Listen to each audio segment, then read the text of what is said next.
Hello Gemini, Sun, Moon Rising, and Venus signs. Kamusta po kayo? Sana po nasa mabuti kayong kalagayan. Welcome back po sa Star Tarot. At kung bago kayo rito, welcome din po kayo. Please subscribe, like, share my videos, and leave me a comment po kung nakaresonate kayo. Gemini, this is a timeless reading po. So kung kailan ninyo ito mapanood, that's when the messages are meant for you to hear. At first message ninyo, we have the four of pentacles, and parang kailangan ninyo rito ng kailangan ninyo rito ng balance, no? Maybe meron kayong imbalance sa pagmamanage ng inyong pera.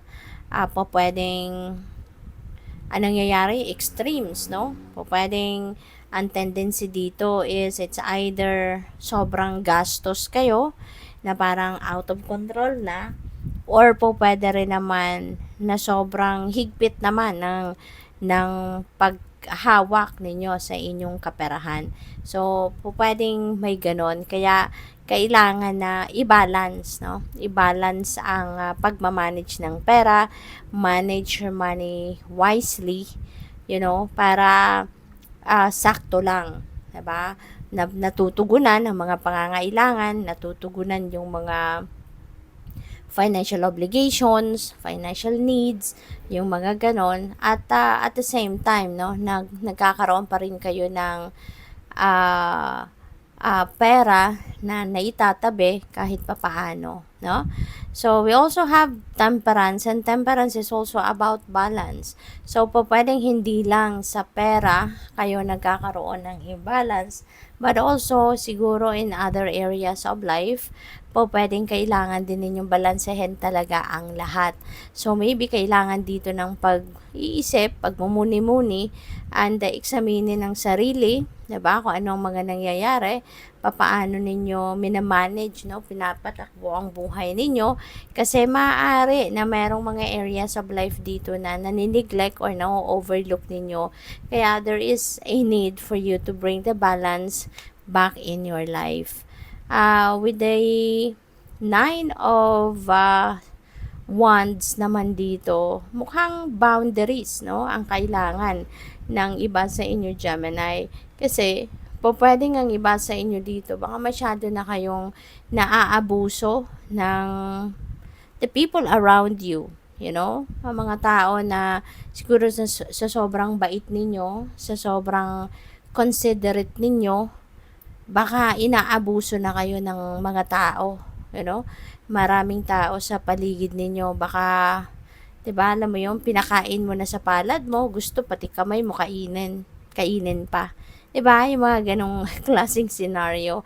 So, it's important for you now to implement siguro your healthy personal boundaries para mapangalagaan pa rin ninyo yung inyong relationship with other people.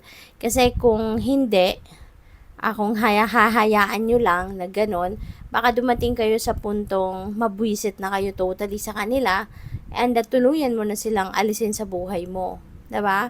Kasi baka sa sarili mo, marirealize mo na parang hindi ka na nila nire-respeto, 'di ba? Kaya baka mawala na yung love mo para sa kanila, mawala na yung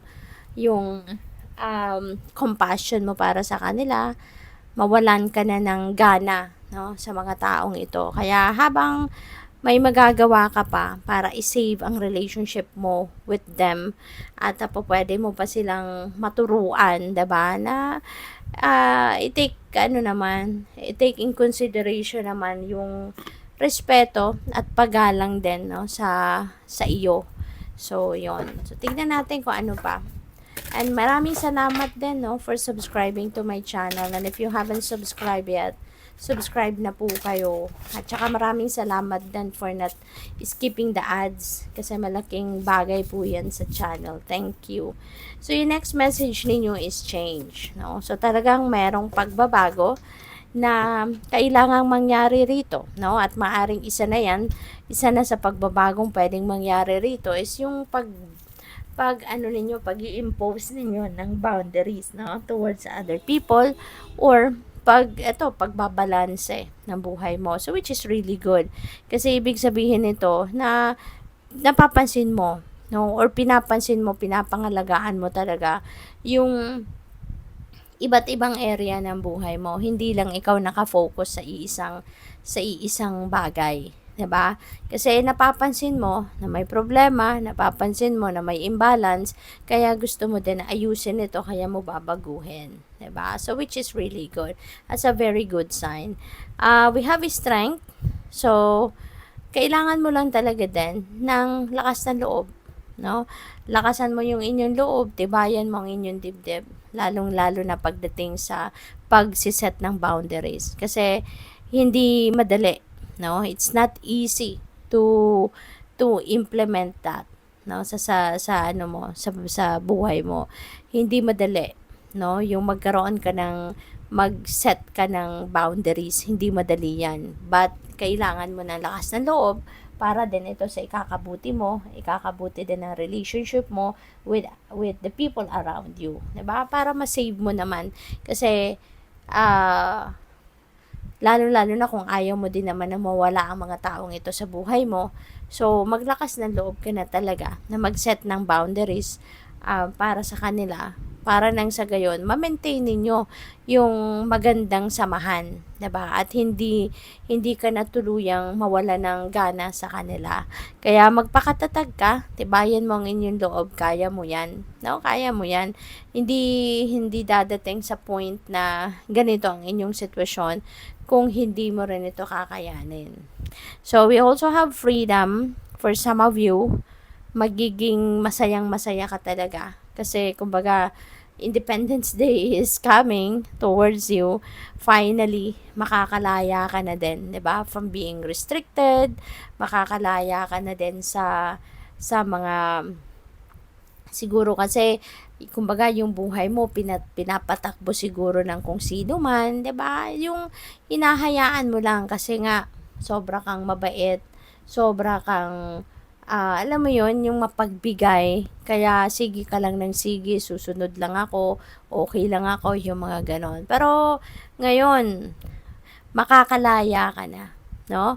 Papalayain mo ng sarili mo from being controlled by other people or from being restricted, no? Kaya good luck sa'yo. So, tingnan natin naman kung anong mga messages para sa'yo um, pagdating naman sa love life, relationships, yung ganon. So, by the way, maraming salamat, no, for not skipping the ads kung hindi ko pa nasasabi. At saka, kung gusto po ninyong mag-join sa membership, just click the join button po sa baba ng video. Thank you. So, your next message ninyo, if you could do anything, what would it be? The answer dwells in your heart, not in your mind, for the heart is the gateway to the soul. So, napakagandang pagmuni-munihan ninyo ito. And this could be also related to boundaries. 'Di ba? Na kung meron kang magagawa, ano ito? 'Di ba? Ano ang gagawin mo para ma-save mo yung relationship mo with these people around you, no? So, we have only time will tell. Yeah, kasi true naman, true enough, 'di ba? May mga may mga bagay talaga na hindi natin kontrolado eh, 'di ba? Hindi natin alam kung ano yung pwedeng mangyari. Kaya maaring may ganun kayong sitwasyon sa ngayon, no? Masasabi nyo na lang, 'di ba? Panahon na lang ang makakapagsabi kung, 'di ba? Kung para talaga kayo kunyari, kung talagang para kayo sa isa't isa, 'di ba? Maaaring ang iba kasi sa inyo dito pagdating sa karelasyon, pwedeng merong pag-aaway, maaaring merong hindi pagkakaintindihan, 'di ba? At siguro you've exerted a lot of effort na para maayos, ma-fix kung ano man ang inyong hindi na pagkakaintindihan, and siguro, no, it's been quite some time na hindi pa rin naayos. Kaya po pwedeng ipinapasa Diyos mo na lang ito at siguro nasasabi mo na lang sa sarili mo na only time will tell, 'di ba? So, the past is now behind you. Release it and embrace new possibilities. A new path is now available to you. So, follow it with faith. Wow. So, maaari, no, na nakapag-move on na ang iba sa inyo rito from your past relationship. Maaring totally nandoon na kayo sa puntong hindi na kayo umaasa, no, na magkakaayos pa kayo, hindi na siguro kayo umaasa na kayo magkakabalikan pa, kaya ngayon, no, talagang sa puso mo din, naisip mo na, or kinonvince mo na rin ang sarili mo na the past is already behind me, diba? Tapos na, tama na, that's it, no? Kumbaga, closed chapter na yon sa buhay mo, no? Pwedeng merong ganong ganap. And handa ka na ngayon, no, na magbukas ng sarili mo, ng puso mo para sa iba, you know? So, good luck sa'yo, no? So, what else? Tignan natin kung ano ang mga messages naman para sa inyo pagdating sa money, career, finances, trabaho, ganon. So, we have shift. So, merong pagbabago, no? Sabi dito, taking your career in a totally different direction. So, parang major overhaul ang pwedeng ganap sa buhay ng iba sa inyo, Gemini. Hindi lang sa usaping pag-ibig, usaping puso.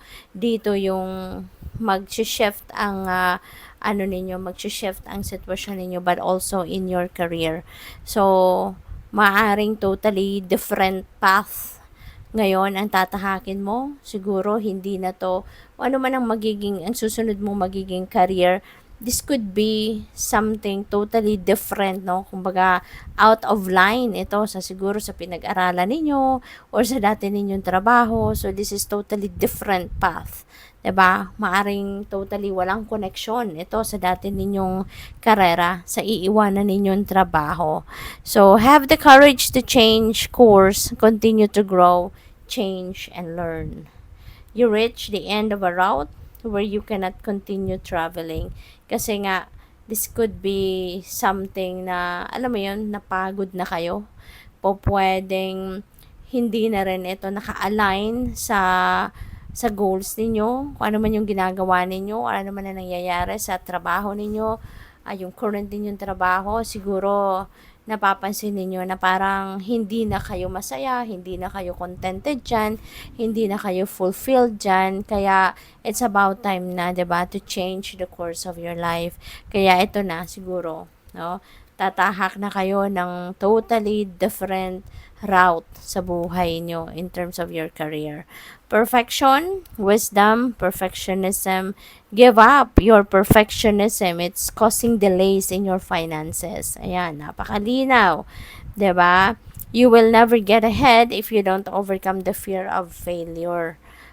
You are enough and have what it takes to improve your finances. Ayan. So, effort, extra effort dito ang kailangan din ninyong gawin, 'di ba? Kasi alam naman ninyo na kaya nyo din eh. Alam naman ninyo na meron kayong talento, may skills, may spiritual gifts kayo na magagamit ninyo, 'di ba? Para magawa ninyo, may sa katuparan ninyo yung pangarap ninyo. You know? Kung ano man yung ine-envision ninyo for yourself, kaya ninyong gawin yan, kaya ninyong mapagtagumpayan yan. At eventually, 'di ba, kung kayo nagsisipag, kung kayo nagtatrabaho talaga, nagsisikap, kung ano man yung para sa iyo makukuha mo at merong yung financial reward in the end, 'di ba? At maaari din ang iba sa inyo rito, isa din sa nag-hold back din para sa iba sa inyo, para magtagumpay kayo is yung takot, 'di ba? Yung takot ninyo, natatakot kayo na baka hindi ninyo makayanan ang ginagawa ninyo, hindi ninyo mapanindigan ang ginagawa ninyo, at hindi kayo magtagumpay. So, papaano ninyo masusubukan? 'Di ba? If natatakot na nga kayo ngayon pa lang. Kaya, give it a try. 'Di ba? Give it a try and you will see, 'di ba? Kung gaano and you will see kung ano ang kaya ninyong gawin. Kasi hindi nyo, wag muna ninyong i-underestimate yung sarili ninyo. Okay? Na wala pa naman din kayong ginagawang action. So, wag mo pangunahan ang sarili mo kasi minsan nag-iiba yung takbo ng isip natin, nag-iiba yung diskarte natin kapag nandun na tayo sa sitwasyon. Kaya habang hindi mo pa naman nasusubukan, wag mo nang i-underestimate ang sarili mo. Okay? Subukan mo muna. So, we have planner. Baka ito yung magiging trabaho ninyo. Baka totally, diba? Salungat siguro ito sa mga dati ninyong ginagawa. So, siguro ngayon, you will be planner. Maaring,